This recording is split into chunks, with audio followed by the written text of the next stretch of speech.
dari sampai apa? Akuntansi dasar. Ya wes. Kita akan bahas tentang akuntansi dasar ya.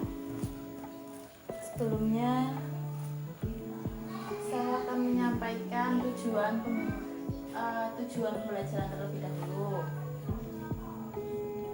Peserta didik dapat menjelaskan pengertian akuntansi. Peserta didik dapat menjelaskan tujuan akuntansi. Peserta didik dapat menjelaskan peran akuntansi. Dapat mengidentifikasikan akuntansi di berbagai usaha, menjelaskan pihak-pihak yang membutuhkan informasi akuntansi, dan mengevaluasi peran akuntansi di berbagai usaha. Baca ini dulu ya.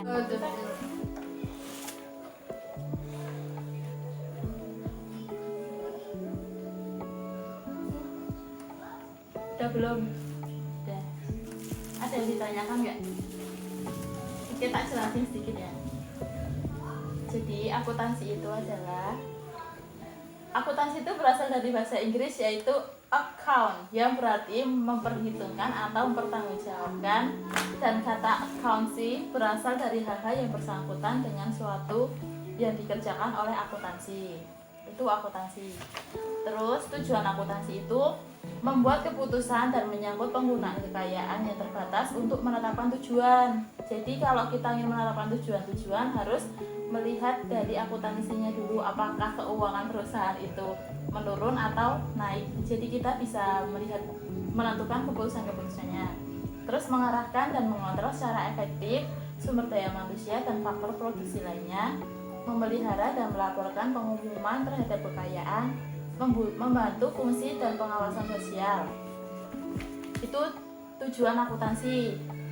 Terus peran akuntansi yang pertama itu pengendalian keuangan. Pengendalian keuangan itu salah satu peran dari akuntansi. Pengendalian keuangan menjadi salah satu faktor keberhasilan dalam suatu usaha. Hal ini dikarenakan pengendalian keuangan akan mempengaruhi pencapaian laba atau rugi suatu perusahaan. Terus yang kedua, operasi perusahaan. Subjek dalam operasi perusahaan akuntansi sebagai merupakan dari operasional perusahaan seperti pembelian bahan baku, penagihan piutang, pembayaran beban-beban, dan operasional perusahaan lainnya. Kemudian ada untuk pelaporan. Tujuan utama dari akuntansi memberikan informasi akuntansi yang dibutuhkan oleh pihak yang berkepentingan. Pihak yang berkepentingan itu seperti pemilik perusahaan, investor, dan akuntansi internalnya. Terus perencanaan. Data-data yang dihasilkan dari proses akuntansi dapat digunakan untuk menaksir kondisi di masa depan. Dari sinilah nanti dapat dilakukan perencanaan strategi yang akan dilaksanakan di masa yang akan mendatang. Oke, kemudian pihak-pihak yang membutuhkan informasi akuntansi.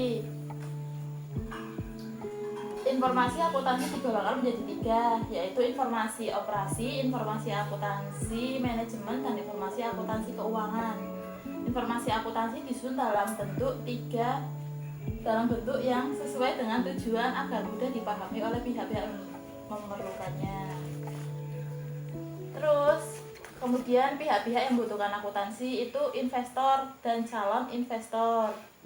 Investor membutuhkan informasi akuntansi suatu perusahaan untuk mengetahui perkembangan perusahaan yang bersangkutan. Kreditur dan calon kreditur. Kreditur merupakan pihak yang memberikan pinjaman kepada perusahaan. Kreditur maupun calon kreditur akan memberikan pinjaman dana dengan mempertimbangkan 5C, yaitu karakter, kapasiti atau kemampuan bayaran utang, kolateral atau jaminan, kapital atau modal, dan kondisi atau situasi. Untuk mempertimbangkan kelima hal tersebut diperlukan informasi akuntansi dari perusahaan yang bersangkutan. Jadi kreditor itu nggak asal memberikan pinjaman kepada suatu perusahaan, harus melihat 5C tersebut. Kemudian manajemen memiliki tanggung jawab atas kelangsungan hidup perusahaan. Manajemen pun bertanggung jawab dalam menyusunan dan pelaporan informasi akuntansi dalam suatu perusahaan. Terus informasi akuntansi yang sangat dibutuhkan: pengambilan keputusan sebagai upaya beberapa hal berikut, ya, untuk melindungi harta perusahaan, untuk penyusunan rencana kegiatan perusahaan di masa yang akan datang, pengukuran penghasilan perusahaan dalam kurun waktu tertentu, pengawasan kegiatan perusahaan, informasi akuntansi yang dibutuhkan oleh manajemen berupa laporan keuangan masa lalu dan sekarang, hasil operasi perusahaan, serta perencanaan di masa yang akan datang. Kemudian selanjutnya ada pemerintah.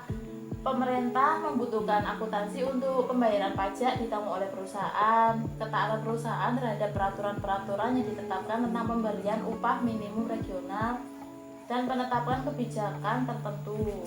Kemudian karyawan.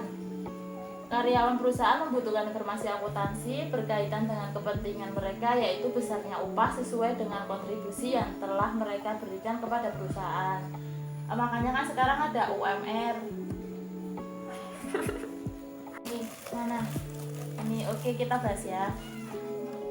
Akuntansi yang bekerja memeriksa pembukuan dan jasa konsultan, manajemen serta bekerja secara independen disebut akuntansi publik, akuntansi internal, akuntansi pemerintah, akuntansi pendidik, atau akuntansi khusus. Akuntansi publik. Kenapa? Kalau akuntansi internal itu hanya untuk pihak internal perusahaan, terus akuntansi pemerintah itu untuk pemerintah menetapkan pembayaran pajak dan ketertiban lain-lain. Terus akuntansi pendidik itu digunakan untuk guru atau dosen yang mengajar tentang akuntansi. Terus kemudian coba baca. PT Pelangi merupakan perusahaan yang memiliki kredibilitas tinggi di masyarakat. Untuk tetap menjaga kredibilitasnya, perusahaan ini menerapkan akuntansi keuangan dalam bidang keuangan agar mudah dalam pengambilan keputusan.